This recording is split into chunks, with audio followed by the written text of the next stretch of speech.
So we might ask that why is it called local lemma? And it's because that many of the actual application that this low dependency actually comes from the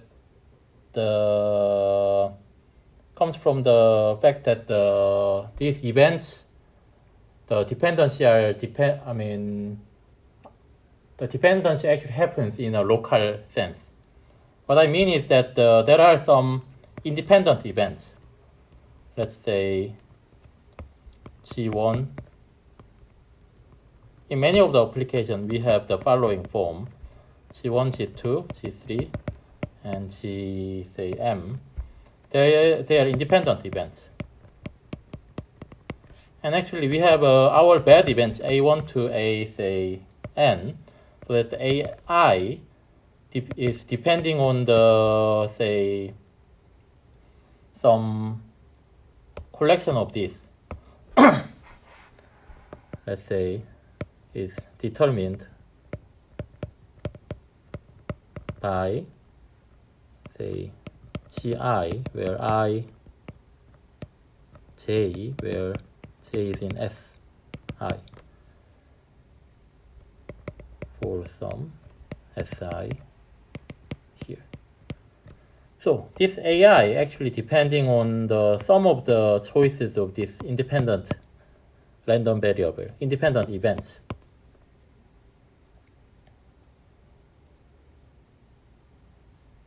Then you have AJ also determined by, say, SJ. And in here, AI, for AI and AJ, we add directed edges between them as long as Si and Sj intersect. Then for AI, if we consider the neighborhood, the out neighbor of this dependency diagram, and then the rest of them, then whatever happens on this rest of them is decided by the collection of Zi, where this I is not in this Gj, where J is not in Si. So whatever happens here has no effect on here. So AI is still mutually independent of whatever happens here. So this dependency diagram is determined by whether these two sets are intersecting or not. So these are, in a sense, that these events depends each other or not. It's determined by, in a local sense, whether each of these events belong to these two sets or not. So that's where the name local lemma comes from. So as we have these situations are, in many of our application of local lemma is done on this situation. So it's, actually convenient for us if we encapsulate this phenomena into this proposition. Let G1 to Gm be independent experiments, and A1 to An be events such that AI is determined by a subset Si of G1 to Gm. If Si is, in this setup, if Si is disjoint from, say, Sj1 union to Sjk, then AI is mutually independent of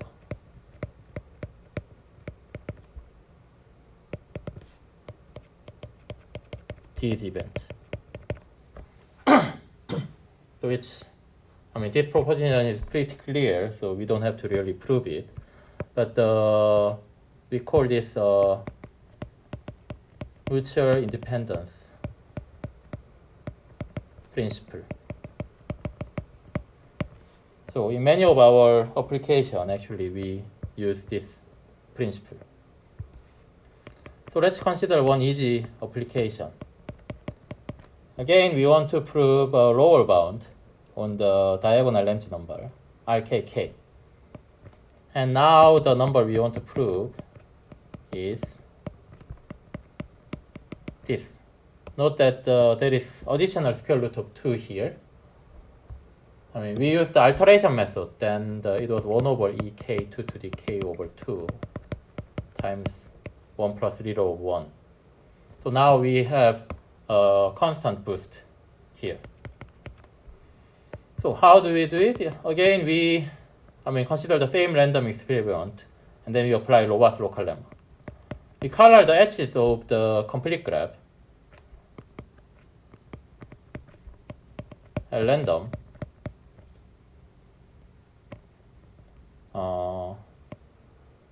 with red or blue. Color each edge of this edge set by red or blue independently at random.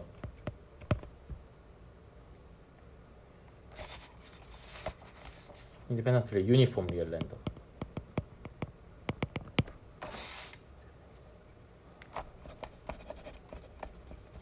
So each, edge is colored with red with probability half and blue with probability half. And for each S, which is collection of, K vertices. Let's write it this way.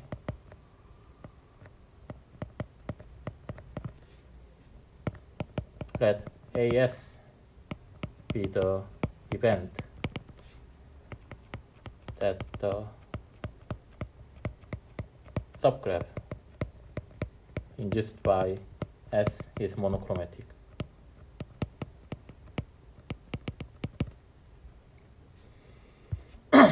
So now we have these experiments on the edges, whether they are red or blue.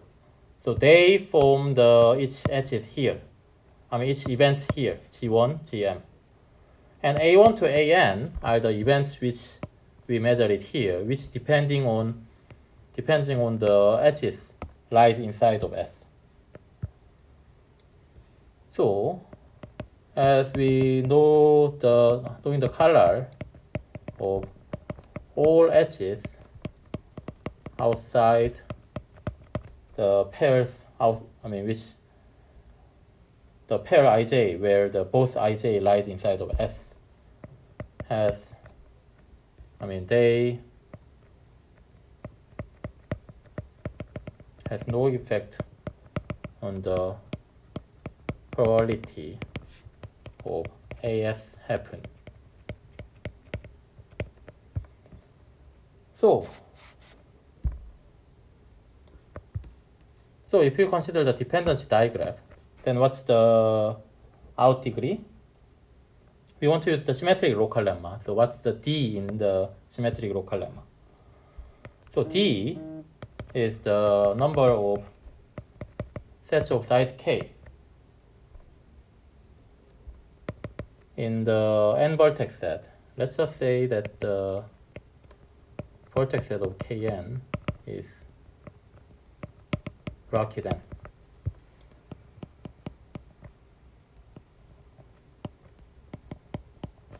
So set of size K in bracket n that share at least two elements with this S. Then AS is mutually independent by the mutual independence principle of the sets of all events except D of them. So we consider all the events of this form, out of that, I mean, almost d of them are the form of AS prime, where S prime intersects with S at least 2 elements. So except d of those, rest of them, I mean, AS is mutually independent of the rest of them. And what we have is D is at most you choose 2 elements from S, and N choose 2, N minus 2 choose K minus 2 is the upper bound on D. And you can actually, I mean, measure that this is at most this number. And what's the probability of this AS? Is 2 to the 1 minus K choose 2. Let's say this is P. For all S, we have same probability. Because all of them has to be either all red or either all blue. You add them, then you get this probability. So, in order to apply local lemma, symmetric local lemma, we want to now choose N, so we didn't really say what's the value of N. As long as we have this number is smaller than 1 over EP, which is a 1 over 2E, 2 to the K over 2 times 2 to the K over 2 to the K minus 2. So this is just rewriting of,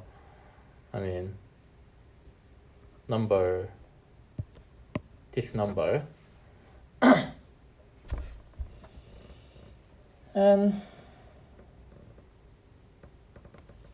what's this? We can actually write it this way. Square root of 2 times 2 to the K over 2. So, in order this to happen, as long as say N is smaller than C times square root of 2 over E, K times 2 to the K over 2. So, just comparing these two, we have these two, and then C being say 2 over E K squared to the 1 over K minus 2 times K minus 2 over K, which is actually 1 minus root of 1 when K, in terms of K. As K goes to infinity, this goes to 0. So K goes to 1 as K goes to infinity. So we choose that the N is C times square root of 2E, K times 2K over 2. Then you actually get this inequality, and we know that this is D smaller than D, say D plus 1 even.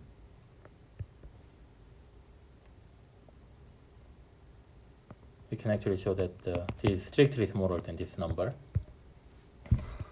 Anyway, so we know that, so now we can apply the, symmetric local lemma, so that with this we can actually avoid all the bad events. So that means with this choice of N, we can actually color the edges of the complete graph so that there are no monochromatic clique. So that shows the desired inequality.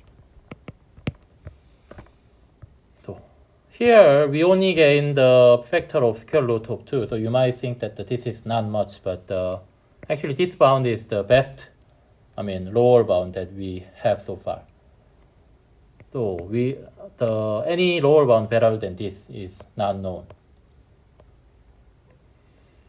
And also this is a symmetric case where the two bad events are symmetric.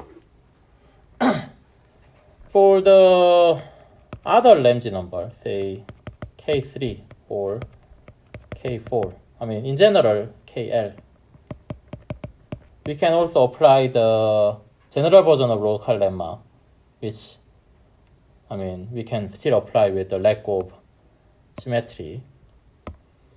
So by using that, we can actually show that some lower bound, like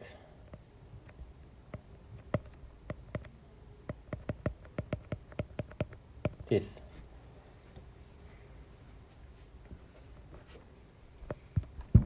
So, we can maybe see how we can actually apply to get this.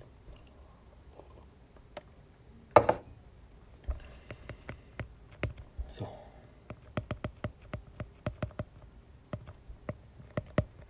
let's see how one can apply general version of local lemma to prove a lower bound on the off-diagonal Ramsey number. This is called off-diagonal Ramsey number because these are diagonal. If you write all the k, number 1, 2, 3, 1, 2, 3, then this k comma k is diagonal, but this is off diagonal. So now we fix one and then we let the other one grow. So this is far off diagonal. Anyway, so again we generate a random. Let's do this way. Okay. So this Ramsey number has another interpretation. You consider red edges as an edge and blue as a non-edge. Then this coloring is nothing but a graph width. So if we are considering KL, graph width, no KK and no independent set of size L. So for example, if we want to show this, then we want to find the graph width k square over log square k vertices, no triangle with independence number smaller than k. If we construct such a graph, then we get this lower bound. So let's write the proof of this in terms of this language. Instead of red blue coloring, we want to find the graph. So consider generate a random graph.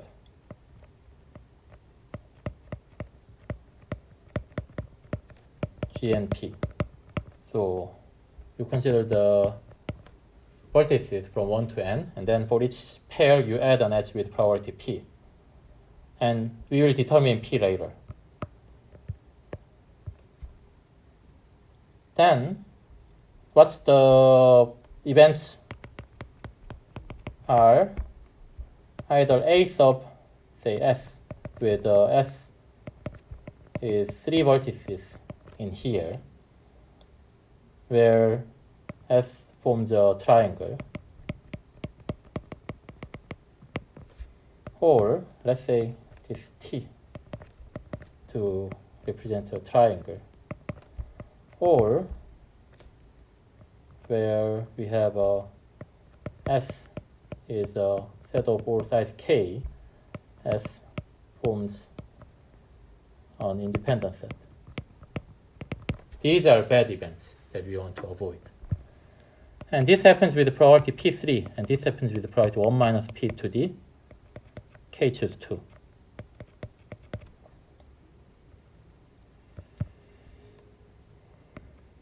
So, say this AS, or AT,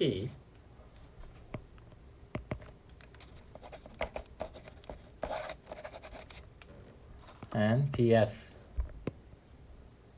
The probability of them is P cube, and this is 1 minus P to the K choose 2. And how many, other events does this depending on? Number of triangles in say n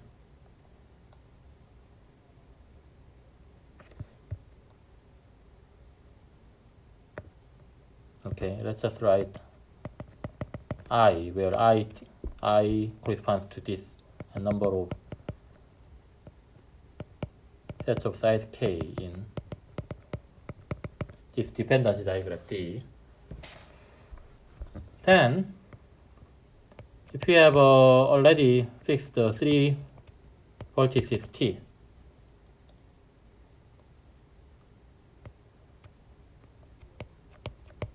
then other triangles which intersect with this at least 2 points are possibly, in the dependency diagram, the out neighbor. So we choose one edges and then choose one outside one. So this has at most 3 and such other events. And number of sets of size k outside of them is, again, it has to intersect from at least 2 vertices over here. So it's 3 times and choose k minus 2 is upper bound. But the k minus 2 and k are not really different. Here we are, letting k increase. So we just write the trivial upper bound here and choose k. So number of other bad events which, lies in the out neighborhood of dependency diagram is at most this much. And again, S is a set of size k. We choose 2 vertices here and then we choose the other. Then we get a triangle which intersects with S at least 2 vertices. So this is the upper bound on the number of events in this out neighborhood. And again, here is we have a trivial upper bound.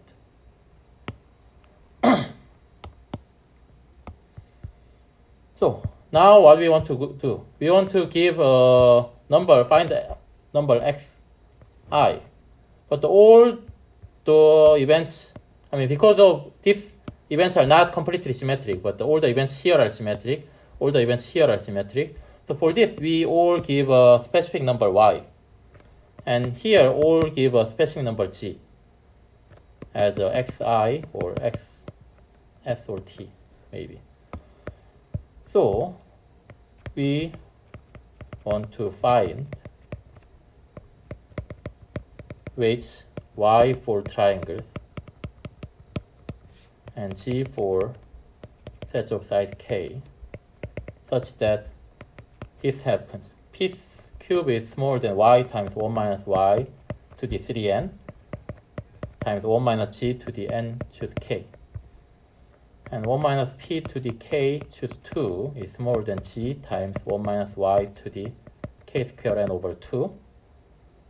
And 1 minus g to the n choose 2. We can actually simplify this into this number, which is still an upper bound. As long as we find y and g satisfy these two, then this is smaller than x, say t, 1 minus xi, where I is in the dependency diagram, out neighborhood. Because we gave y and g as this number, and then this actually multiply a bit more than what we have to multiply here. So this is actually a smaller number. So as long as we have these two inequality holds. So we want to find y and g such that this holds, then we are good.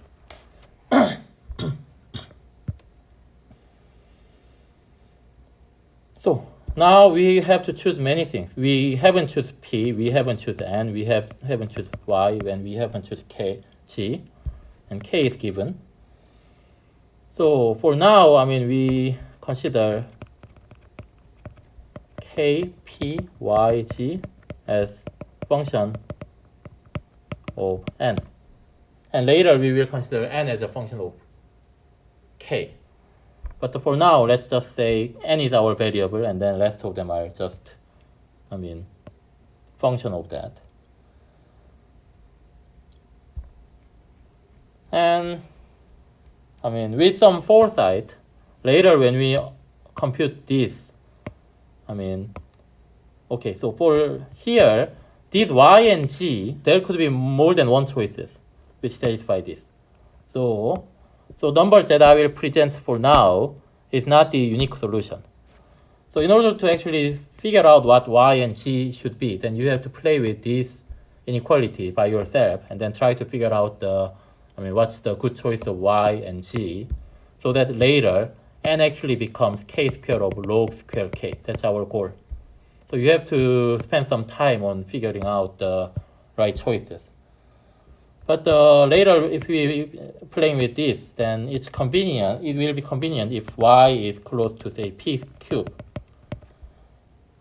And p is something like some constant times n to the negative half. This comes here because later when we consider this inequality, we take log on the both sides, and then we compare. And there are two terms here and then one term here. But if we give this choice, then comparing these terms, there are n to the some number, n to the some number, n to the some number. But as long as we have this choice, this exponent of n are all become all same. So which makes our computation much easier. So for that, foresight on our hand, we make the choice of these two. For some C1, constant C1.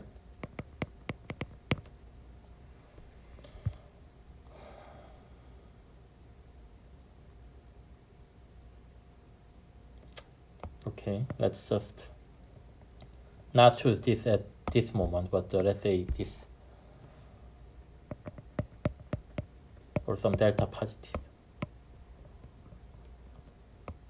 And we want to make sure that the y and g is small enough. We want to make y and g small enough so that this term and this term goes to 1. So on here, we want to make sure that these are small enough. And y is actually slightly bigger than p cubed.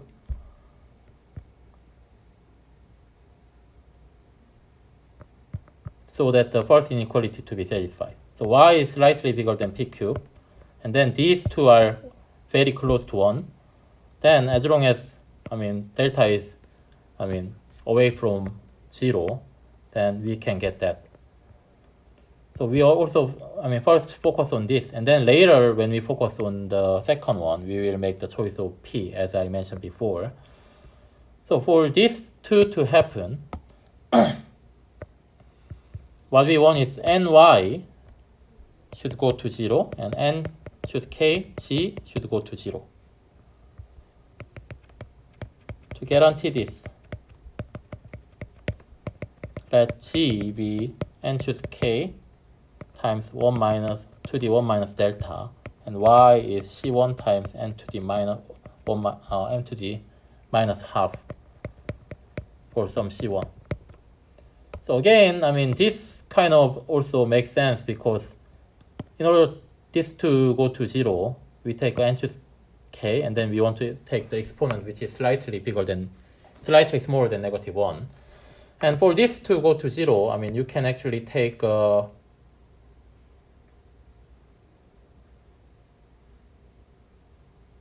give me a moment. Yeah, for this goes to 0, p. So that this choice guarantees that y is p cubed. So this is n to the negative 3 over 2 times some constant. So this goes to 0. But you can also take other number other than 1/2 here. But why we take 1/2 here is because later, as I mentioned before, later to make this satisfy, we take a log, then we get 3 terms, and then we want to make sure that the exponent of n there are all same. Then we can just delete, get rid of the one term, and then we compare the remaining one. So the inequality gets simpler. So with that foresight, we choose this half.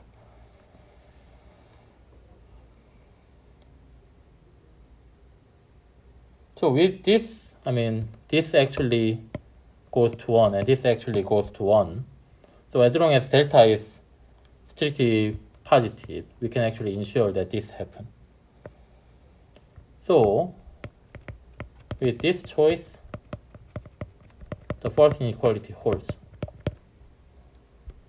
for, say, large enough n. And delta is fixed constant. And now we consider the second inequality. So by our choice, this is asymptotically 1. So for now, I mean, let's just kind of forget that. So we want to actually make sure that this inequality holds. But this has an upper bound, so as e to the negative pk squared over 2, and this is what we want.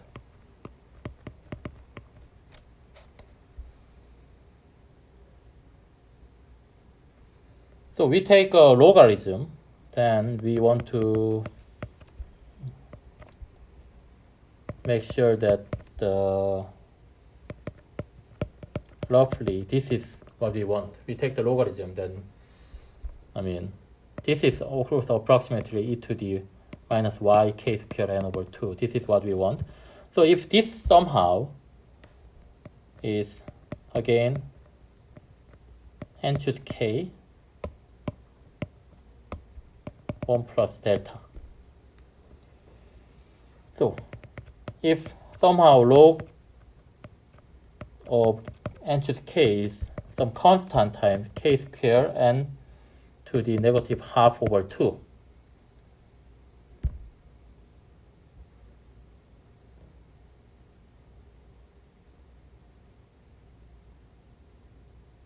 then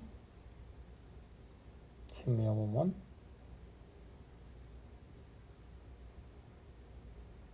Yes, if that holds, then if we make a choice later to make sure that this holds, then this above inequality becomes k times p times k squared over 2 is bigger than 1 plus delta times c2 k squared n to the negative 2 over 2 plus y is again this.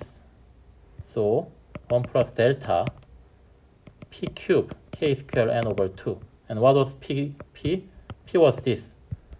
So this is c1 cube and n to the negative half over 2. And p is again c1 n to the negative half over 2. So we can just forget this common n to the negative half term. And then rest of them are similar. So if C1 is bigger than C2 plus C1 cube 1 plus delta, then, so if we have these two choices satisfied, then this holds, and then we actually get the second inequality. But we can actually, I mean, this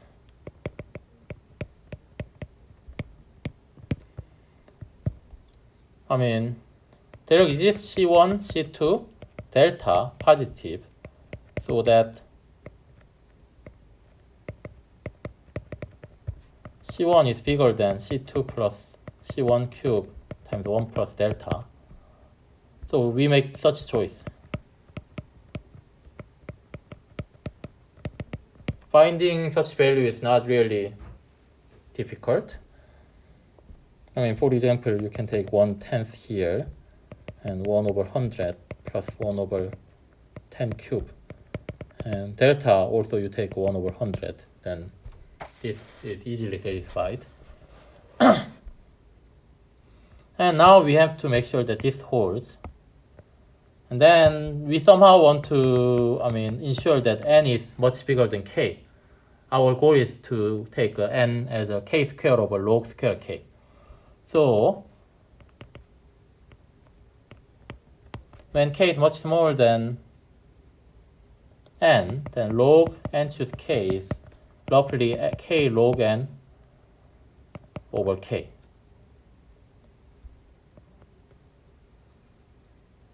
So we want this to be roughly, as we mentioned before, this.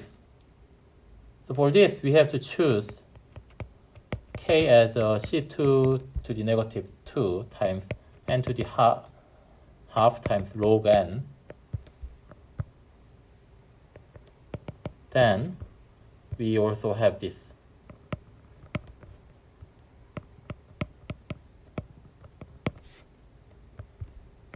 So again, this gives n is say 1 over quarter times c2 square k squared over log square k.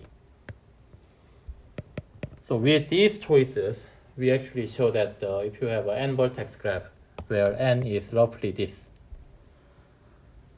we can actually apply the local lemma. This choice of y and g and p, we can actually make these two satisfied. That actually ensures that we can apply the general version of local lemma to conclude that we can actually avoid all independent set of size k. So this yields a graph on this many vertices having independence number smaller than k and no triangle. So which proves that this Ramsey number k3 is lower bounded by this.